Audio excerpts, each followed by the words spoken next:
a sweet Lee Sin. Or Sassen with his crazy pocket picks like mid lane Quinn. Okay, but that doesn't actually win anything. That's the problem with that, is that it's nice to see, but well, we won't see Lee Sin. Yeah, banned away as expected. Zilean and Poppy. Interesting that the Zilean ban coming against Crown. Very popular ban against KT. And the Alistair. Don't see that ban popping up too much anymore, usually just an early pick.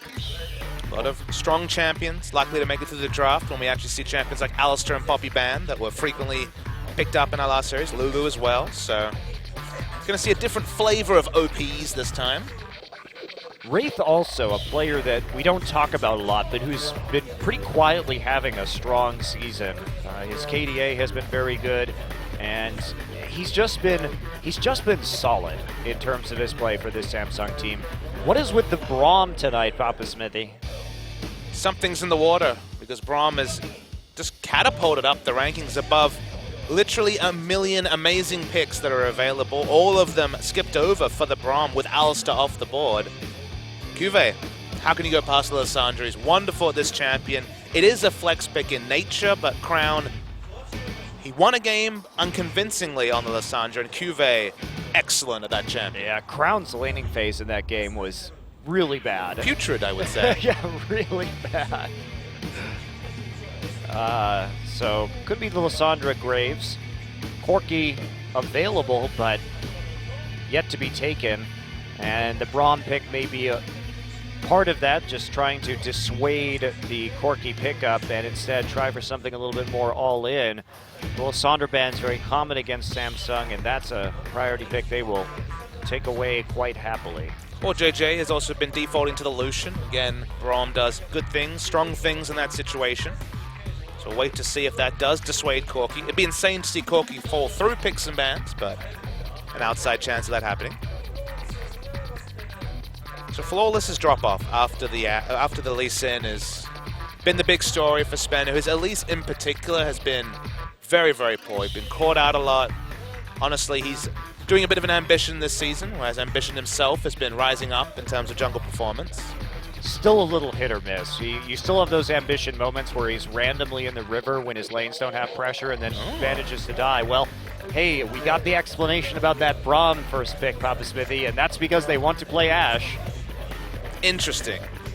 Ashe, another champion that really seems to have sprung back up. Right at the tail end of Champion Summer, we saw the Ashe long after rework. Become a popular pick. Primarily it was Prey playing it. Prey's still playing it, but this time it's SBENU. And there was an interview yesterday with Arrow where he was talking about playing against Ashe and being surprised by her power. Wouldn't reveal who it was they were scrimming against.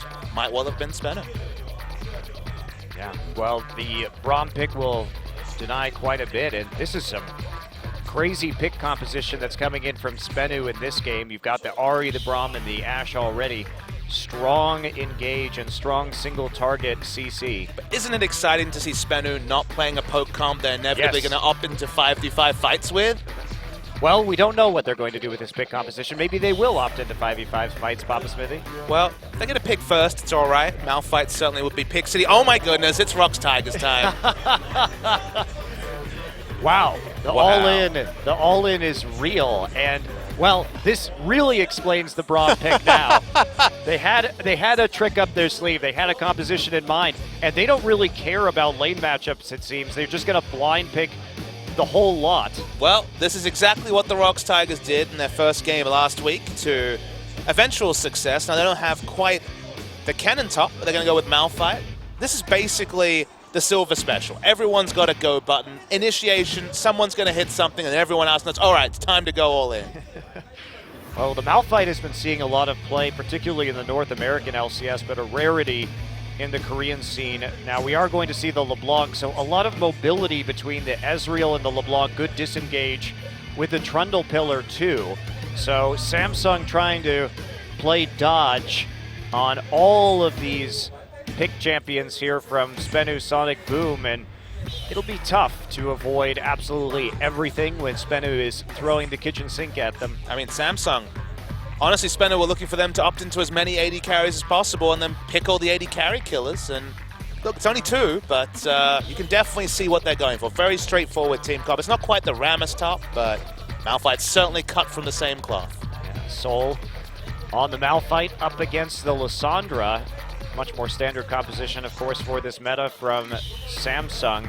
Crown making that return on the LeBlanc that he did a lot of damage with in their last series against CJ, but Sasin, has to be said, a more challenging mid lane opponent than Sky. Right, and it's the Ahri versus LeBlanc. Certainly semblance of skill matchup in the mid, so let's see who gets the first move. Will it be Sasin, or will it be Crown, who's, again, having a really good week so far? Yeah, started off with that 3.5 minute solo kill onto Sky and just kind of snowballed crazily out of control from there in game number 1 versus CJ. See if how fancy the dodging from Samsung can get as we go into game 1, SBENU versus Samsung.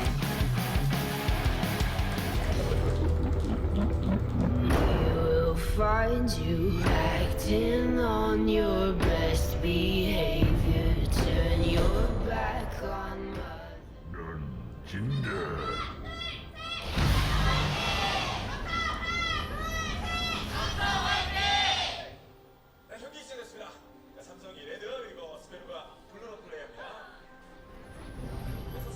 Well, first game in our second set of the night, SBENU Sonicboom hunting for that first win of the season. Perhaps it will be against Samsung. Samsung here has a chance to go for third place in the standings. Even though they will both be tied 6-3 if they win with Jin Air, they're only +1 in terms of their game score because of a lot of 0-2 defeats. 6-3 is still enough to leapfrog SK Telecom T1 though, so crazy to see. And again, another sign that Samsung's development this season, adding some experience to lineup. In fact, about as much experience as you can pack in one member in Ambition. So far, so good. And again, come in heavy favorites in this particular matchup, but SBENU have definitely gone A-tied. There's no pick comp happening, so there's no siege comp happening here. This is pick comp through and through. Yeah, just they have so many opportunities to pull off these ganks. Wraith is going to find the lane swap here and begin his harassment, but they will be matched, and that means Ezreal going straight into the lane. Wraith has to be really careful with this Braum actually in the Ashe. I guess he's going to get stunned and poked around some more. He reset the Gromp. Wow, that is very annoying.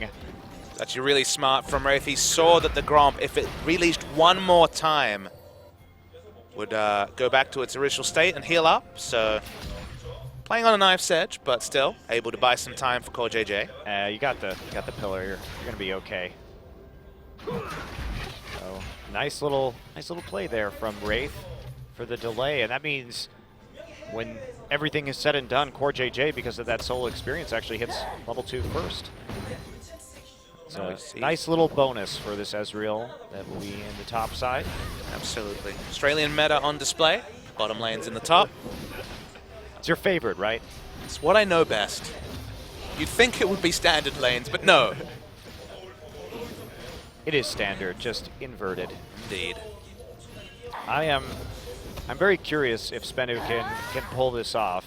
They got to buy some time for Flawless here. We talk about him as a very mechanical player, and he's playing one of the least mechanical junglers now in this Nocturne. You say pull it off. The one thing I can say is that whenever I see these lower place teams, you know, realistically SBENU, okay, they might have assaulted the top spots, but very quickly we could say this is a team that's going to be in the bottom half of the ladder.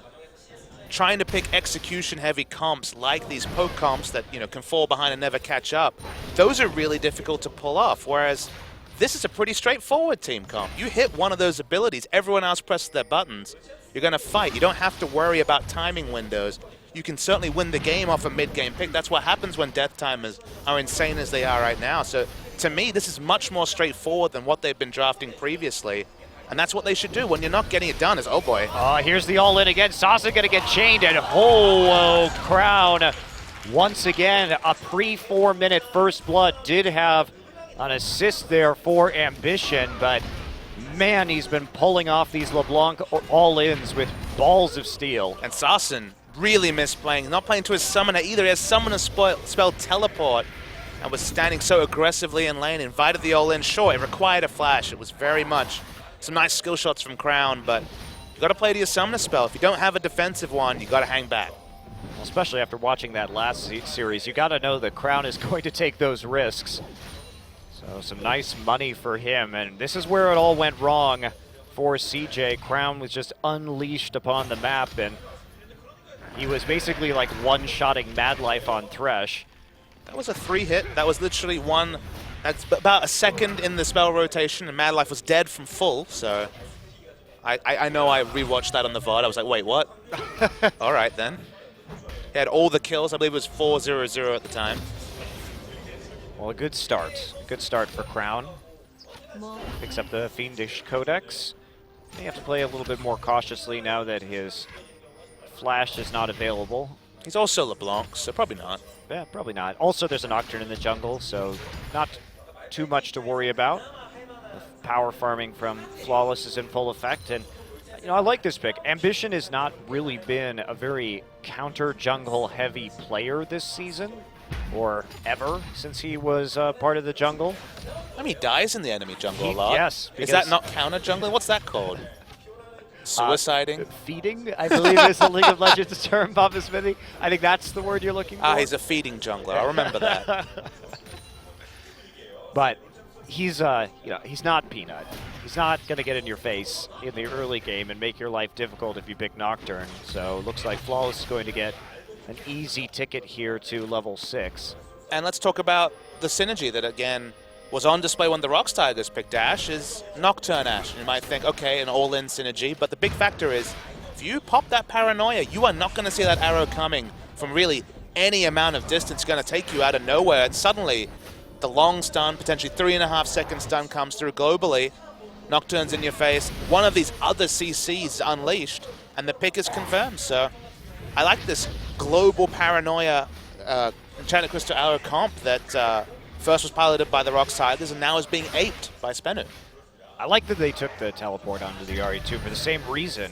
Just go ahead and commit everyone to one part of the map and try and win an imbalanced team fight. I feel like this is a trust exercise for SBENU it today. is. It's like, all right, guys, we're not really winning. We've tried a couple of things.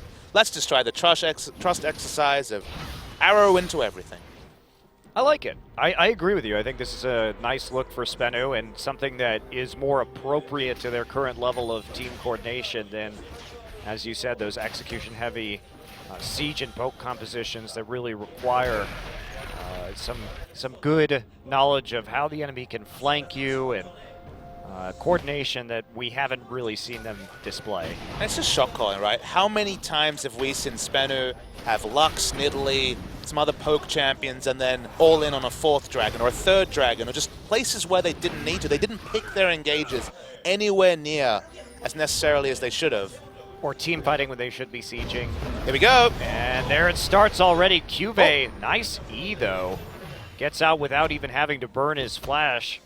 Saw that one early, and that's 2 important R cooldowns already triggered. Very long ones, as you mentioned, specifically on the Paranoia. I think it's at 120 now. It was certainly longer. Maybe it's 150. It was over 3. It was 3 minutes or higher at one point, but received a couple of touches in previous patches.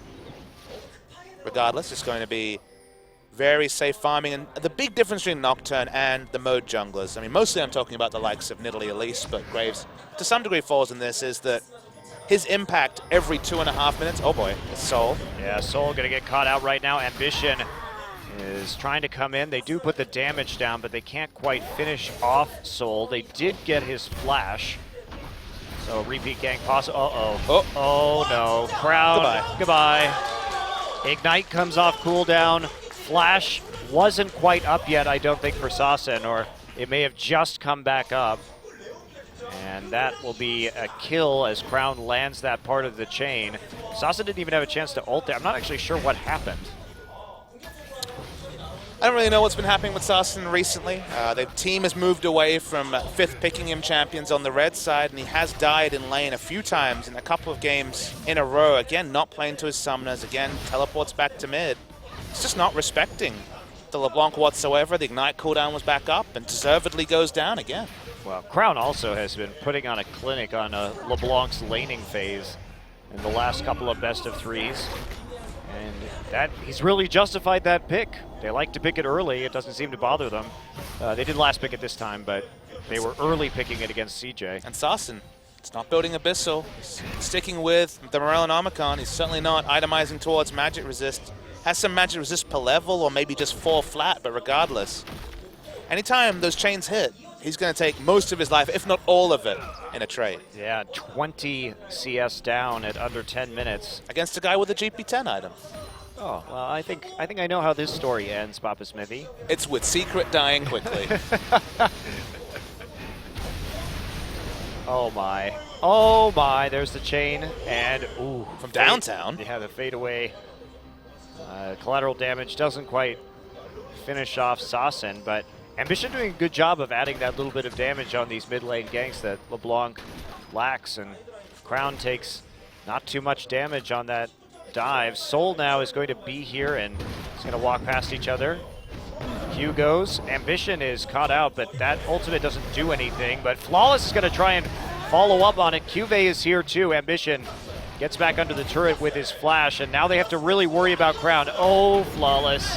Why are you there right now? He's going to try and make this work, but it just won't. Cuvée has his ultimate up and uses the flash just to make sure Ambition doesn't die, but this is going quite wrong for SBENU. Flawless so many times this season has gone for that aggressive flash into no vision, where the best case scenario is a 1-for-1. In this case, he flashed late enough that the tether had actually timed out onto Ambition, didn't get the mini stun, which have guaranteed a 1-for-1 no better. Instead just gives up a 0-for-1. It's just not the controlled play that is required at this state, at this level of League of Legends. Yeah, the lack of coordination too. That Malphite ult went down super early, and they had a lot of time to react to it before the Nocturne ult even came into play. Meanwhile, as we saw, Sassen had just been chunked out in that mid lane, so Crown free to just walk into the river and pursue that. It's not where you want to be making a play on the map right after your mid laner is suffering, but I think they're just getting desperate after a very bad first 10 minutes. After a very bad first 7 series though as well, Monty, and the sad thing about SBENU is that you looked at their lineup with Flawless and you're like, this is the building blocks of a good team. But the sad thing is that if they keep on this current trajectory, they're going to be the building blocks of talent for many teams, because together they don't seem to be doing much. These guys could disperse. I think some of them might be value adds or at least sub players that could grow into something for other teams, but Nuclear especially. Nuclear and Sassen are not bad players. Sassen having a hard time of it tonight and not looking like the same caliber last season, but Nuclear has actually been pretty good. And here we go. Crown is going to be the next target. He has to flash. So they get the flash, but they can't really chase down the LeBlanc. They try and abuse the fact that he doesn't have W, but now Cuvée simply going to auto down that turret as he knows exactly where that jungler is, and Ambition is covering him. Soul not able to make that play. He's looking for a TP right now. Decides to wander out of lane, or wander back to lane rather instead.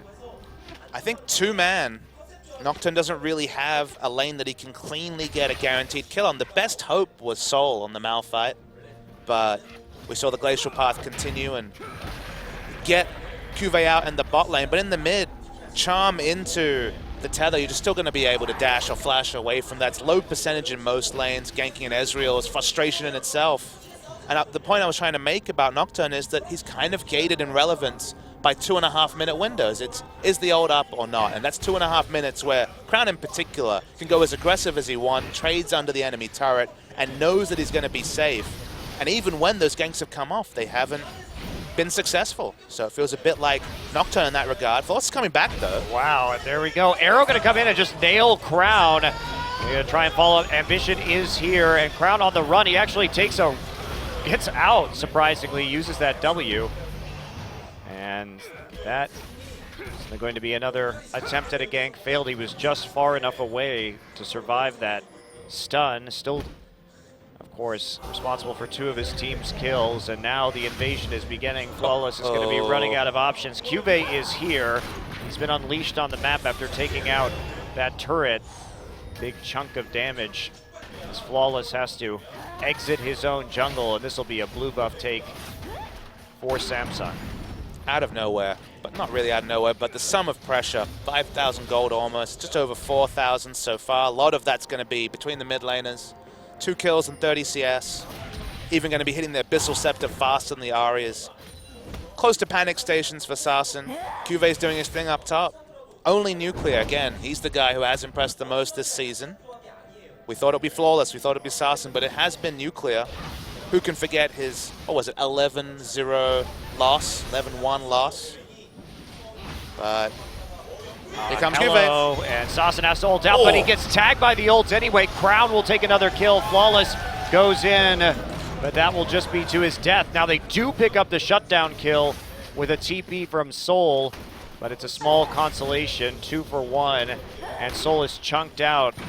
He doesn't have any armor items yet, so he's not going to be able to stop this pressure. Core will join up with his jungler and his top laner to take out the mid turret. So Samsung just wrecking SBENU in this game. No other way to put it. Cuvé actually caught Sarsen mid-charge of the ultimate. From there, it was going to be an academic that another kill will be piled on. And honestly, misery is all that's being piled on to SBENU this game.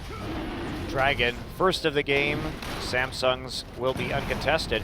What's nice to see about Samsung, though, is sure, it's been CJ and it's been SBENU in their last couple of best of threes, but we criticized them early for not having a strong start. They came out of the gate super slow, and they would win by some nice team fighting in the late game and some good setups on teleports. But now, with Crown on this LeBlanc, they've been having much more of an effect on the early game out of the laning phase, and their 2 wins against CJ, sure they lost a close game too, but in their 2 wins they were fast games and they were very decisive. And again, it's Crown. You have to completely credit Crown for that change in the early game, because Cuvé's doing Cuvé things, always wonderful in the teleport, a solid laner, good mechanics. But going from Crown wave clearing on Victor to making assertive solo kills on LeBlanc has completely changed the identity of this lineup. And ambition, he doesn't even really have to do anything. Crown is just wrecking mid lanes left and right. Another Brazilian prodigy with Winged. What is it about sending Korean players to Brazil? Maybe Daydream also. Yeah, maybe Daydream is a god too. That would be interesting.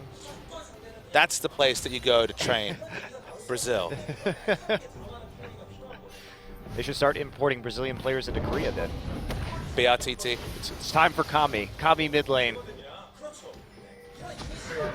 Well, we've seen double lift in Korea. Maybe it's time for BRTT to come in, confirm skill levels.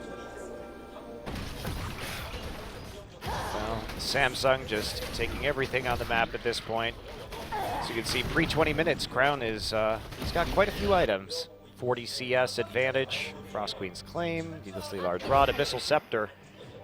Nobody's really going to be able to survive him. Soul has picked up that Banshee's Veil. Going to try to get core. That is not going to work. Soul's basically itemized to guarantee backline threat with the Banshee Veil. Obviously good item against both solo laners and to some degree the Ezreal as well, but it's certainly not the most ideal pickup, especially for a Malphite. Doesn't have any ability to control the lane, no CDR, so no CDR or Sunfire Cape, so kind of at the whim of what Lissandra wants to do with the lane. Sandra's doing a lot with that lane. Gets the tower kill in the top lane. He's now taken 2 towers against Soul. So the gold lead, pre-20 minutes now, passing the 7,000 mark. Ambition took the Rift Herald, and they're just using the Herald buff and the lack of wave clear on this Malphite to just mercilessly shove in these turrets. It's so smart, there's nothing he can do. It doesn't have Sunfire, it doesn't have cooldown reduction to get multiple rotations of the E. It's very good play. Wow, Crown playing really aggressively, mimicking his W. But there's no counterplay right now, and they actually force SBENU back 2v4. This is sad, Monty. This is a very sad game to watch, actually.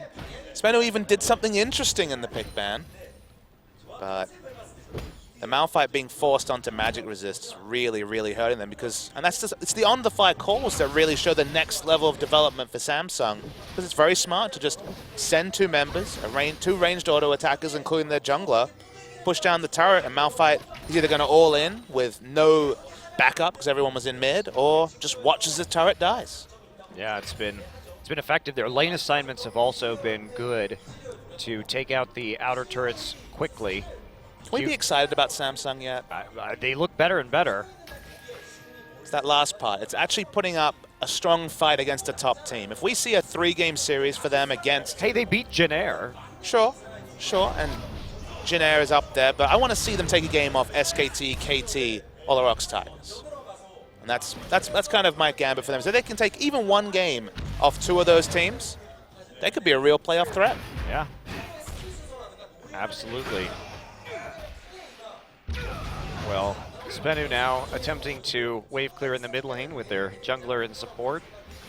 Flawless here has just been relegated to showing up in lanes occasionally and trying to help out where he can. Ambition 2 levels in the advantage in a significant amount of CS. And let's talk about what having these turrets down means for SBENU's comp. Remember, they want to mask the Ashe ultimate and fly in with Nocturne. With the aggressive lane wards they have in mid, for example, you can see a very advanced lane ward. It's even harder to pull off what should be a pretty straightforward global initiate. So even with this comp that theoretically should pick up a pick out of the darkness at any point, it's going to be a struggle for SBENU to pull it off once more this game if the minion waves keep being pushed up by Samsung. Well, Samsung also has managed to get deep wards in both sides of the enemy jungle, so they're going to know exactly where SBENU is trying to set this up, and they'll play around it. Ambition and Cube once again, just against this Malphite, has the Cinder now, but it's still going to be a slow process, and they have no shot when it comes to defending that turret. Panic stations. Well, here we go. Has to ult out. There's one fewer tool for SBENU on their next engage.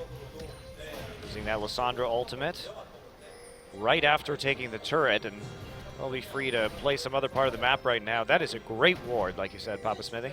Well, it just counters the one thing that SBENU comped for. Again, this duo you see on your screen, launching a guaranteed stun or an opportunistic stun into the Paranoia, but going to be difficult to pull off, and it's hard to see how SBENU gets a foothold in this game. We said the same thing about Afrika in Game 2, and SKT duly obliged with a face check.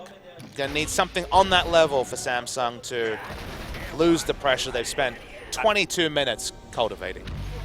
Even in that game, the SK Telecom was never 10,000 gold ahead this early in the game. It's true.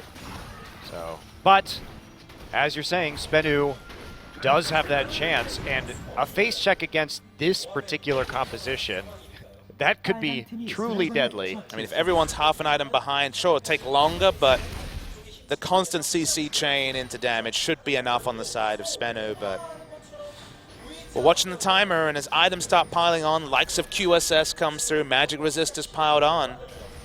No guarantee then that that one pick comes through, and that's a scary spot for SBENU's comp to be in. Yeah, it seems crazy to say, but even this early with this kind of advantage, Samsung actually can start attempting to bait the Baron. It will be tough against the Ashe, of course, with the Hawk shot. Also don't really have a true tank to tank it, so Baron at the moment looks like a difficulty, unless SBENU is completely clueless to it happening. And I guess if you can push, if you take down this inner mid lane turret, anything's possible. Because Malphite has been forced to wave clear so shallow right next to his inhibitor turret. Maybe Samsung are close to Baron sneaking territory. This is where it gets hard, though, for Samsung. That Hawk shot, okay. Nope. So close. Samsung keep up the pressure. Everyone's in the mid lane. Don't have any pressure in bot. Cuvée clearing a pink ward. Threatening to dive right now against SBENU. That would be probably pretty unwise against this composition. They get some nice poke damage down, though, and they have the Ezreal and the Graves here, so a lot of range to work with on the siege. Banner of Command would be a big item for Samsung. They've actually gone for the locket, but something, a lot of the wave clear, ranged wave clear is magic damage. For now, they're going to try and poke in. That Trundle Pillar just zoning everybody off. Soul cannot get the flank right there thanks to Wraith's presence on the side. Arrow is down, so SBENU waiting that cooldown. Should be up very soon. So Soul manages to get back over to the turret. He wanted to punish them, but Samsung's doing a nice job of splitting anytime that Malphite ult is available. They do have a pink ward for Nuclear to stand in. Arrows back up. There we go, and they're going to ult right away. Cube gets caught out by that one. He gets chain CC'd, but there's the Zhonya's Hourglass, so we will stay alive for now. There's the W going to ult himself right afterwards. Kills starting to come in for Samsung. They lose 1, but they get the turret, and 3 for their trouble. That was a very nice Lissandra play there from Cube to allow his team to pick up those kills after getting hit by the unstoppable force. This wasn't enough backup damage to actually really take down Core JJ. He lived on about 40% health and then healed up a little bit after that. Cuvée accepted his fate, but that was with a 3-man stun into self-ult. Was only going to set up more fights, and Assassin's dead. Yep. 1 ignite tick at the end of the chain. Gets crowned yet another kill, who has just been going off on the LeBlanc. He looks like the best mid laner in Champions. This week. LeBlanc. Yeah, this week. We'll say this week. I'm certainly not saying that over the course of a season, but what a week from him. And nobody really even playing LeBlanc. We saw it from Fly and on KT, and that was not a particularly impressive LeBlanc game, even though KT won. But no one else has been prioritizing this champion, and Crown has just been picking up the solo kills with it. Well, Faker, if I got a champion for you, it's this LeBlanc character. Not sure if you've tried her recently. I think he's scarred after MSI last year. It's time for him to trot out the LeBlanc, though, I think, again. I mean, I see him play it a lot in solo queues, so there's mechanics still on form. Maybe it'll be an IEM special. Maybe it will be. That would be fun to see. There's a Hawk shot, checking the Baron. True Shot Barrage will not steal the blue buff. Secret isolated a bit right there from the rest of his team. Cube has TP available to him in order to make it back into this fight. Few worse feelings in League of Legends as a jungler than being Nocturne and being behind. You're building damage, as you can see. You just know that if you launch yourself into the backline, you'll die in 0.5 seconds. So, very little that Flawless can do this game.